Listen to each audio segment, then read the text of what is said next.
இந்த நோட்ஸ் மேக்கிங்கை நான் எப்படி அதனோட டேஸ்ட்டை எப்போ நான் இது பண்ணேன் அப்படின்னா, நான் எடுத்த நோட்ஸில் இருந்து மட்டுமே 122 கொஸ்டின்ஸ் நான் அட்டன் பண்ணேன். அதுக்கப்புறம் நான் என்ன பண்ணேன்னா, ஃபஸ்ட்டு ரொம்ப வெறுப்பாக இருக்கும். இதை இந்த 4 பேஜை படித்து நான் நோட்ஸ் எடுக்கணும் அப்படின்னு ரொம்ப வெறுப்பாக இருக்கும். ஆனால் இருந்தாலும் நம்ம எடுத்து தான் ஆகணும் அப்படின்ற ஒரு சூழ்நிலைக்கு நம்ம வரும்போது, ஒரு 2 டைம் நோட்ஸ் எடுக்கும்போது கஷ்டமாக இருக்கும். ஒரு 3ஆவது டைம் நோட்ஸ் எடுக்கும்போது நம்ம அதில் எக்ஸ்பர்ட் ஆகிடுவோம். நான் நோட் மேக்கிங் எனக்கு இந்த நோட்ஸ் மேக் பண்ணுறது அப்படின்றது எனக்கு எப்போ இப்படி நோட்ஸ் மேக் பண்ணி படித்தா தான் நம்ம ஜெயிப்போம் அப்படிங்கிறது எப்போ தோணுச்சுன்னா, நான் என்னோடய எக்ஸாமில் ரொம்ப கம்மியான மார்க்ஸில் என்னோடய வெற்றியை மிஸ் பண்ணும்போது தான் எனக்கு நம்ம சரியாக படிக்கலை. அப்போ சரியாக படிக்கலை அப்படின்னா எதுவுமே நம்ம நோட்ஸாக எடுத்து வச்சு படிக்காமல் சும்மா புக்கில் அண்டர்லைன் பண்ணி மட்டும் படிச்சுட்டு போகிறோம். நோட் மேக்கிங்கோடைய பலம் அப்படின்னா அது நம்ம அந்த பர்சன் மெமரியே இல்லாத பர்சனாக இருந்தாலும் அந்த நோட் மேக்கிங் மூலமாக அந்த பர்சனுடைய மெமரி பவர் இன்க்ரீஸ் ஆகும். ஏன்னா என் மெமரி பவர் எனக்கு அப்படி இன்க்ரீஸ் ஆனதாக நான் ஃபீல் பண்ணுறேன். நம்ம ஒரு நோட்ஸ் எடுக்கிறது அப்படின்றது ஒரு ஆர்ட்டுன்னு நான் சொல்லுவேன். அது அதாவது ஒரு விஷயத்தை ஒரு டைம் படித்து நோட்ஸ் எடுக்க முடியாது, 2 டைம் படித்தாலும் எடுக்க முடியாது குறைஞ்சது. அதே மாதிரி நான் புக்கை ரெஃபர் பண்ணுறேன் அப்படின்னா இந்த நோட்ஸில் ஏதாவது டவுட் வரும்போது நான் புக்கை ரெஃபர் பண்ணுவேன்.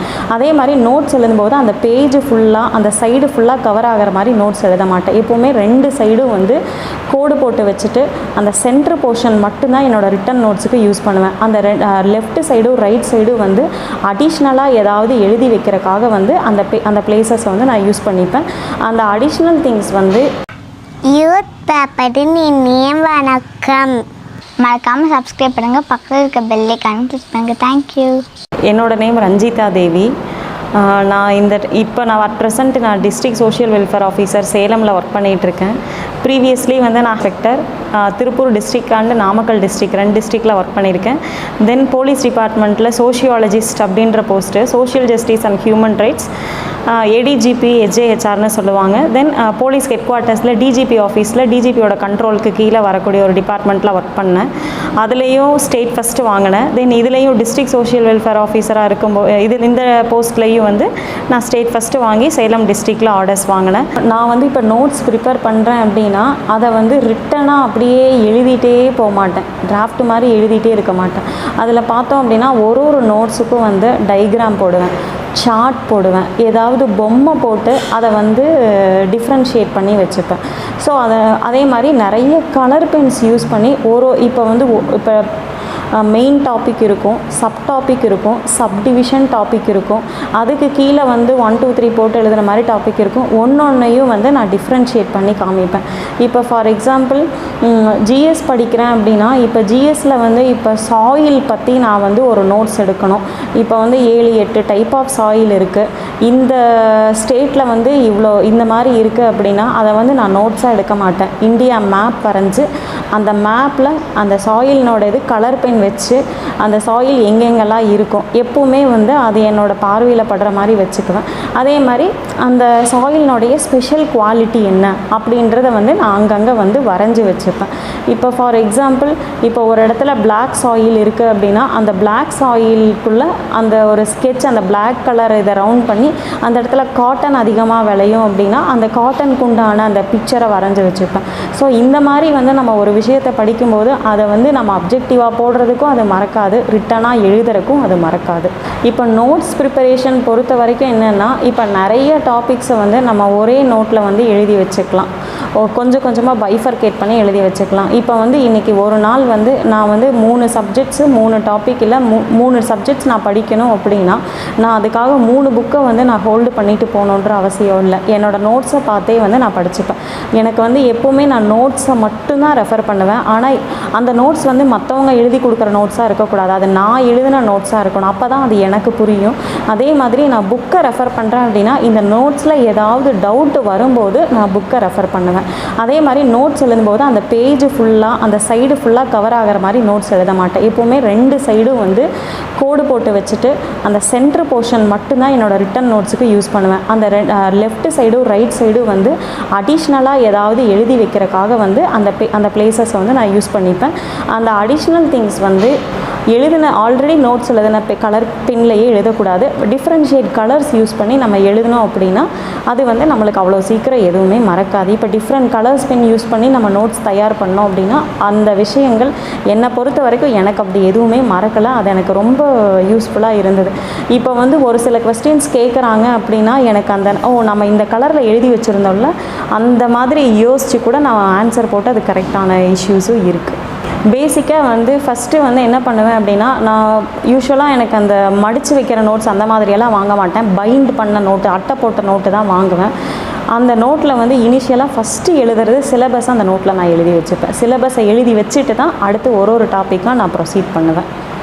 அதே மாதிரி இப்போ 4 புக்கு 5 புக்கு எடுத்துகிட்டு போய் ஹோல்டு பண்ணி வச்சுக்கிறத விட அந்த நோட்ஸை வந்து நம்ம பேக்கில் எப்போவுமே நோட்ஸை வச்சுக்கணும். அந்த நோட்ஸ் வந்து நம்ம ஃப்ரீயாக இருக்கிற டைமு, அந்த டைமெல்லாம் நம்ம மொபைல் பார்த்து படிக்கிறத விட நோட்ஸை பார்த்து படித்தோம் அப்படின்னா வந்து அது ஹைலி யூஸ்ஃபுல். என்னோடய நோட்ஸ் மேக்கிங் வந்து எனக்கு ரிவிஷன் பண்ணுறதுக்கும் எனக்கு மறந்து போகாமல் இருக்கிறதுக்கும் ரொம்ப யூஸ்ஃபுல்லாக இருந்தது. என்னோடய நோட்ஸ் வந்து எனக்கு மறக்கவே மறக்காது. ஏன்னா ஒரு புக்கில் வந்து 4 லைன் 5 லைன் இருக்குது அப்படின்னா அதை நான் படித்து புரிஞ்சு அதை 2 லைனாக நான் எழுதி வச்சுப்பேன்.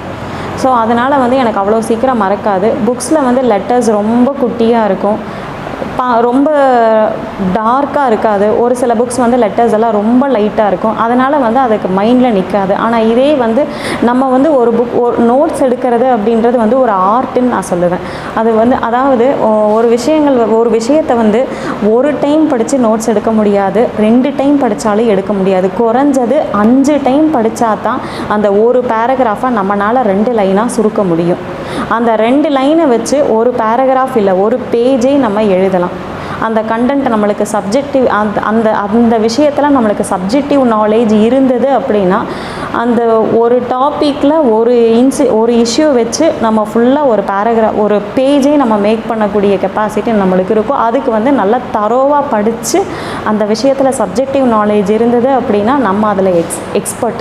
நோட் மேக்கிங்கோடைய பலம் அப்படின்னா அது வந்து அந்த பர்சன் வந்து மெமரியே இல்லாத பர்சனாக இருந்தாலும் அந்த நோட் மேக்கிங் மூலமாக அந்த பர்சனுடைய மெமரி பவர் இன்க்ரீஸ் ஆகும். ஏன்னா என் மெமரி பவர் எனக்கு அப்படி இன்க்ரீஸ் ஆனதாக நான் ஃபீல் பண்ணுறேன்.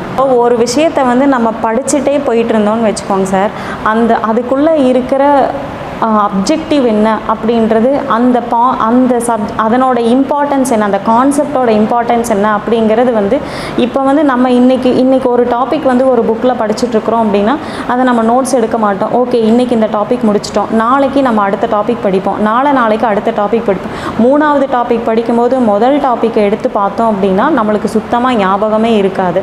ஆனால் இதே வந்து நம்ம முதல் டாப்பிக்கையும் நோட்ஸ் எடுத்து 2வது டாப்பிக்கையும் நோட்ஸ் எடுத்தோம் அப்படின்னா 3வது டாப்பிக்கை படிக்கும்போது இதில் இருக்கிற பாயிண்ட்டை இங்கே எந்த இடத்துலையாவது கார்லேட் பண்ண முடியுமா அப்படின்ற கான்செப்ட் வந்து நம்ம வந்து நோட் மேக்கிங் பண்ணும்போது தாங்க சார் தெரியும். அதர்வைஸ் இப்போ இருக்கிற டிஎன்பிஎஸ்சியில் இப்போ கேட்குற எல்லா கொஸ்டின்ஸுமே வந்து அனலிட்டிக்கல் பாயிண்ட் ஆஃப் வியூவில் தான் கேட்குறாங்க. எந்த கொஸ்டினுமே வந்து டைரக்ட் கொஸ்டினே கிடையாது.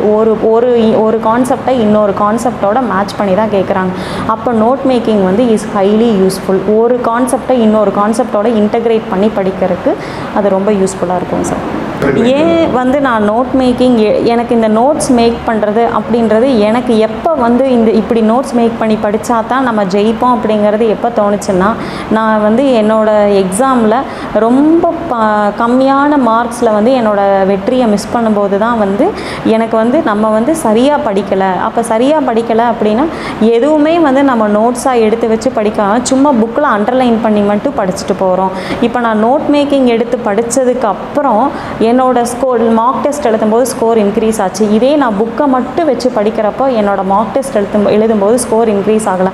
ஆனால் கேட்பாங்க இப்போ வந்து இவ்வளோ வாஸ்ட் சப்ஜெக்ட்ஸ் இருக்குது, நான் எப்படி நோட்ஸ் எடுத்து படிக்கிறது அப்படின்றது.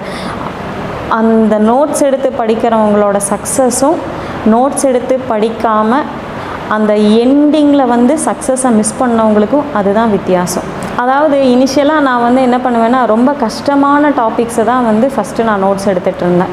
ஆனால் அந்த கஷ்டமான டாபிக்ஸ் வந்து ஈஸியான டாபிக்ஸை விட ரொம்ப ஈஸியாக போச்சு நான் நோட்ஸ் எடுத்ததுக்கு. அதாவது அது வந்து ஒன்ஸ் நம்ம வந்து நல்ல நோட்ஸ் எடுத்து நம்ம படித்து டேஸ்ட் பண்ணிட்டோம் அப்படின்னா அதுக்கப்புறம் லைஃப்பில் வந்து அதை வந்து மறக்கவே முடியாது.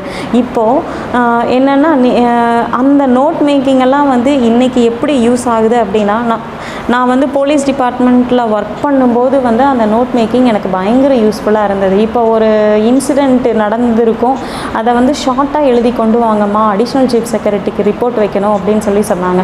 ஸோ அந்த நோட் மேக்கிங் வந்து எனக்கு இப்போ டிபார்ட்மெண்ட்டில் யூஸ் ஆச்சு. இப்போ நம்ம கலெக்டர் சாரை மீட் பண்ண போகிறோம், பெரிய பெரிய ஆஃபீஸர்ஸ், ஐபிஎஸ் ஆஃபீஸர்ஸ் கீழே ஒர்க் பண்ணும்போதெல்லாம் டிஜிபி, ஏடிஜிபி இவங்களெல்லாம் பார்க்க போவோம். அவங்க நிறைய விஷயங்கள் சொல்லுவாங்க. அதை வந்து ஒரு குறிப்பாக எடுத்துகிட்டு வந்து அந்த வேலையை வந்து நம்ம எலாபரேட்டாக பண்ணணும்.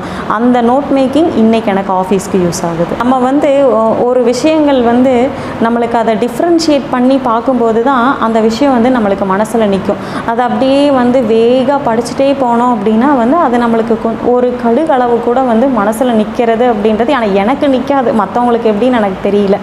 அதனால் வந்து எந்த விஷயமும் எனக்கு மறக்கக்கூடாது அப்படின்றதுக்காகவே வந்து நான் கலர் கலராக வந்து பெண்ணை யூஸ் பண்ணி நோட்ஸ் எடுக்கிறதுக்கு அதுதாங்க சார் ரீசன். அதாவது நான் இந்த பெண்ணில் இந்த கான்செப்ட் நான் இந்த பெண்ணில் எழுதியிருக்கேன் அப்படின்னு எக்ஸாம் ஹாலில் என்னால் ரீகால் பண்ண முடியும். ரீகால் பண்ணி அப்படி நான் ஆன்சர் எழுதின தருணங்கள் கூட இருக்குது. நம்மளுக்கு பிடிச்ச விஷயங்கள் நம்ம செய்யும்போது அது மறக்காதுங்க சார். ஸோ அந்த மாதிரி தான் சொல்லுவேன். நம்மளுக்கு இப்போ ஏதாவது ஒரு விஷயம் பிடிச்சிருச்சு அப்படின்னா அதை நம்ம திரும்ப செய்வோம். எனக்கு வந்து ஃபஸ்ட்டு ரொம்ப வெறுப்பாக இருக்கும், இதை வந்து இந்த 4 பேஜை படித்து நான் நோட்ஸ் எடுக்கணும் அப்படின்னு ரொம்ப வெறுப்பாக இருக்கும். ஆனால் இருந்தாலும் நம்ம எடுத்து தான் ஆகணும் அப்படின்ற ஒரு சூழ்நிலைக்கு நம்ம வரும்போது ஒரு 2 டைம் நோட்ஸ் எடுக்கும்போது கஷ்டமாக இருக்கும், ஒரு 3ஆவது டைம் நோட்ஸ் எடுக்கும்போது நம்ம அதில் எக்ஸ்பர்ட் ஆயிடுவோம். நோட்ஸ் மேக்கிங்கோட சக்ஸஸை வந்து நான் என்னோடய மார்க் டெஸ்ட்டாக நான் டேஸ்ட் பண்ணேன். எப்போன்னா நான் வந்து சும்மா படிச்சுட்டு போய் நான் மார்க் டெஸ்ட் எழுதும்போது என்னோடய ஸ்கோர் வந்து எபவ் த ஆவரேஜ் இருக்கும், ஆனால் நான் எக்ஸ்பெக்ட் பண்ண ஸ்கோர் வராது. ஆனால் ஒன்ஸ் நல்லா நோட்ஸ் எடுத்துகிட்டு போயிட்டு அதுக்கப்புறம் வந்து அதை நான் ரிவிஷன் பண்ணி போய் எக்ஸாம் மார்க் டெஸ்ட் அட்டன் பண்ணும்போது என்னோடய ஸ்கோர் நான் எதிர்பார்த்ததை விட எனக்கு அதிகமாக வந்தது சார். அதாவது ஒரு புக்கை வந்து படிக்கிறோம் அப்படின்றது முக்கியம் இல்லைங்க சார். அந்த புக்கில் நம்ம படித்ததை எவ்வளோ கேதர் பண்ணி வச்சுருக்கிறோம், நம்ம எவ்வளோ கேதர் பண்ணி நம்ம கலெக்ட் பண்ணி வச்சுருக்கிறோம் அப்படின்றதான் வந்து ரொம்ப முக்கியம். அப்படி நம்ம கேதர் பண்ணி வைக்கிறதா வந்து நோட் மேக்கிங். 10 டைம் ரிவிஷன் பண்ணுறது ஒன்று, 3 டைம் படிச்சுட்டு 3 டைம் 4 டைம் அந்த டாப்பிக்கை படிச்சுட்டு 1 டைம் நோட்ஸ் எடுத்து அந்த நோட்ஸை 2 டைம் ரிவிஷன் பண்ணால் அது 7 டைம் படித்ததுக்கு தான் சமம். ஆனால் 10 டைம் ரிவிஷன் பண்ணாலும் நிற்கிற கெப்பாசிட்டியை விட இந்த 3-4 டைம் படிச்சுட்டு 1 டைம் நோட்ஸ் எடுக்கும்போது 5ஆவது டைம் அதை 2 டைம் ரிவிஷன் பண்ணிங்கன்னா அந்த 10 டைம் படித்ததெல்லாம் தோற்று போயிடும். இந்த நோட்ஸ் மேக்கிங்கை நான் அதனோட டேஸ்ட்டை எப்போ நான் இது பண்ணேன் அப்படின்னா நான் எடுத்த நோட்ஸில் இருந்து மட்டுமே 122 கொஸ்டின்ஸ் நான் அட்டன் பண்ணேன். அதுக்கப்புறம் நான் என்ன பண்ணேன்னா நம்ம எடுத்த நோட்ஸ்லேருந்து இவ்வளோ கொஸ்டின்ஸ் வருது, அப்போ திரும்ப இந்த நோட்ஸை ரீமாடிஃபை பண்ணணும் அப்படின்னு சொல்லிட்டு மாடிஃபை பண்ணும்போது 130 கொஸ்டின்ஸ் பக்கம் வந்து என்னால் போட முடிஞ்சுது. ஆனால் 142 கொஸ்டின்ஸ் வந்து எனக்கு கரெக்டாக இருந்தது. இது வந்து என்னோடய நோட்ஸ் மேக்கிங்கோடைய ஒரே ஒரு தாரக மந்திரம்னா இதை தான் நான் சொல்லுவேன். இப்போ வந்து ஒரு பர்ஃபெக்ட் நோட் மேக்கிங் அப்படின்னா இப்போ ஒரு கான்செப்ட் இருக்குது அப்படின்னா அந்த கான்செப்ட் வந்து வாட் இஸ் வாட் அப்படின்றது வந்து அது வந்து நம்ம அந்த பார்த்திங்க அப்படின்னா அந்த ஃபஸ்ட்டு பேஜில் இன்ட்ரோடக்ஷன் அப்படின்னு சொல்லி கொடுத்துருப்பாங்க. அந்த இன்ட்ரோடக்ஷன் சில இதில் வந்து ஒரு பேஜ் கொடுத்துருப்பாங்க, சில இதில் ஒரு 2 பேராகிராஃப் கொடுத்துருப்பாங்க. நம்ம அதை தரோவாக அனலைஸ் பண்ணனா வாட் இஸ் வாட் அப்படிங்கிறது ஒரு 2 லைன் 3 லைனில் கவர் ஆகிரும். அதுக்கப்புறம் மற்ற ஆத்தர்ஸ் வந்து அதை பற்றி என்ன டெஃபினேஷன் கொடுத்துருக்காங்க அப்படிங்கும்போது different authors different type of definitions கொடுத்துருப்பாங்க. எக்ஸாமினேஷனில் எந்த டெஃபினேஷன் வேணாலும் கொடுத்து கேட்பாங்க. ஸோ அதை நம்ம எல்லாமே வந்து படித்து தான் ஆகணும். அதுக்கு ஏதாவது ஒரு கீவேர்டு மாதிரி யூஸ் பண்ணி இந்த ஆத்தர் இந்த டெஃபினேஷன் கொடுத்துருக்காங்க அப்படின்றத நம்ம படிச்சுக்குவோம். அதே மாதிரி அடுத்து அதனோட டைப்ஸ் என்ன, அந்த கான்செப்ட் எவ்வளோ டைப்ஸாக பிரிக்கிறாங்க, அதை எந்த ஆத்தர் எவ்வளோ டைப்ஸாக பிரித்து சொல்கிறாங்க. அதுக்கப்புறம் அந்த கான்செப்டோட தியரிஸ் ஒவ்வொரு ஆத்தர்ஸும் அதை வந்து தியரி மாதிரி தியரிட்டிக்கல் எக்ஸ்ப்ளனேஷன் மாதிரி கொடுத்துருக்காங்க. கொடுத்துருப்பாங்க, அதை வந்து பார்க்கணும். அதனோட காசஸ் என்ன, எஃபெக்ட் என்ன, இப்போ ப்ரெசண்ட்டு ட்ரெண்டில் அதனோட காசஸ் என்ன, எஃபெக்ட் என்ன அப்படின்றது. இதுதான் சோஷியாலஜியில் வரக்கூடிய ஒரு ஹெட்டிங்கோடைய பாயிண்ட்ஸ். இதை பேஸ் பண்ணி தான் இருக்கும். டிஎன்பிஎஸ்சியில் அவங்க கேட்குற கொஸ்டின்ஸும் what is what, definition, different type of authors, அதை டிஃப்ரெண்ட் டைப்ஸாக சொல்லியிருப்பாங்க. அதே மாதிரி ஒவ்வொரு ஆத்தர்ஸும் டிஃப்ரெண்ட் தியரிட்டிக்கல் எக்ஸ்ப்ளனேஷன்ஸ் கொடுத்துருப்பாங்க. அதனோட காசஸ், அதனோட எஃபெக்ட், இப்போ ப்ரெசன்ட் ட்ரெண்டுக்கு ஹவு இட் இஸ் அப்ளிகபிள், இதுதான் அந்த நோட்ஸ்குள்ளே எல்லாமே இருக்கும். இந்த தெரிஞ்சு வச்சுக்கிட்டோம் அப்படின்னா எந்த மாதிரி கொஸ்டின்ஸ் கேட்டாலும் அதை எப்படினாலும் நம்ம ஆன்சர் பண்ணலாம், எழுதலாம். சார், அதாவது என்னென்னா நோட் மேக்கிங்கை பொறுத்த வரைக்கும் என்னன்னு பார்த்தீங்கன்னா அது ஃபுல்லாக வந்து நம்ம படித்து அதை புரிஞ்சுக்கிற விதத்தில் தாங்க சார் இருக்குது. ஃபஸ்ட்டு டைம் படிக்கும்போது ரொம்ப கடுப்பாக வரும். செகண்ட் டைம் படிக்கும்போது ஓகே இதில் என்ன தான் இருக்குது, படித்து பார்க்கலாமே அப்படின்றது தோணும். தேர்ட் டைம் படிக்கும்போது ஓகே இதை நம்ம படித்து தான் ஆகணும், அது வந்து இவ்வளோ நாள் நம்மளுக்கு புரியாமல் இருந்தது இப்போ புரியும். ஃபோர்த்து டைம் படிக்கும்போது அந்த கான்செப்டை பற்றி நீங்களே இன்னொருத்தங்களுக்கு எக்ஸ்பிளைன் பண்ணுவீங்க. ஃபிஃப்த்து டைம் நீங்கள் நோட்ஸ் எடுப்பீங்க. சிக்ஸ்த்து செவன்த்து டைம் ரிவைஸ் பண்ணுவீங்க. அதுக்கப்புறம் நம்ம அந்த டாபிக், அந்த கான்செப்ட்லாம் நம்ம எக்ஸ்பர்ட்டாக இருப்போம். எந்த கேள்வி கேட்டாலும் நம்ம பதில் சொல்லுவோம். அதனால தான் சொன்னேன், குறைஞ்சது 3 டைம் 4 டைமாவது வாசிச்சுட்டு தாங்க சார் நோட்ஸ் எடுக்கணும். அப்படி தான் நான் எடுத்தேன். நோட் மேக்கிங்கில் செய்யக்கூடாத விஷயம் வந்து அதில் புக்கில் இருக்கிறத பார்த்து அப்படியே எழுதிட்டே வரக்கூடாதுங்க சார், ஒன்று.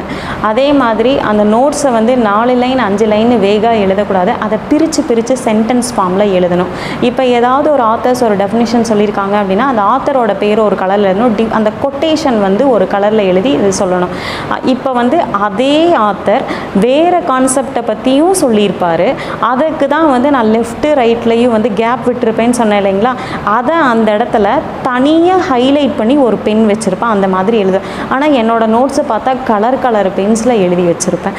ஸோ எனக்கு அந்த மாதிரி எழுதும்போது தான் வந்து என்னால் ரிவைஸ் பண்ண முடிஞ்சது. அதை அப்படியே ரீகால் பண்ணி என்னால் எக்ஸாமில் ஒரு அவுட்புட் கொடுக்க முடிஞ்சுது.